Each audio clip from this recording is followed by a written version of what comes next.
No niin, nyt ollaan täällä mökillä. Meillähän on se homma, kun saadaan täällä olla sitten ilman vuokraa, kun siivotaan tää pirtti. Tää on vähän sellainen, kun on seissyt toi meidän imuri sen verran monta vuotta ja tarvii katsoa, että viekö se lähtee käymään. Niin.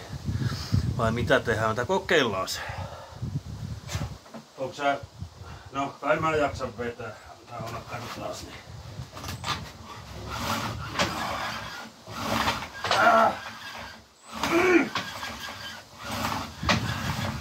Niin se lupaakaan. Pääsee bensa loppuvaksi tukossa. Ja tiedätkö mitä? Tää voi olla hybridimalli jo. Pistetäänkö hetkeksi aikaa lataukseen? Katsotaan mitä se sanoo sen jälkeen. Noin.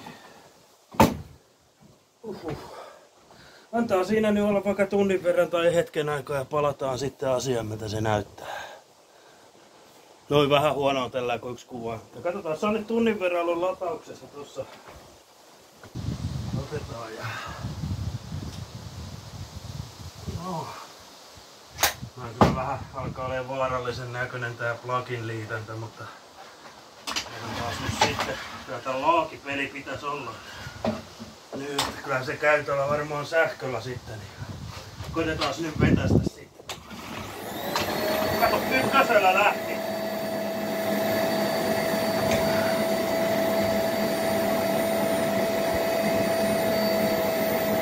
No, pistetään poikki vaan. No, hyvä, päästään siivoille.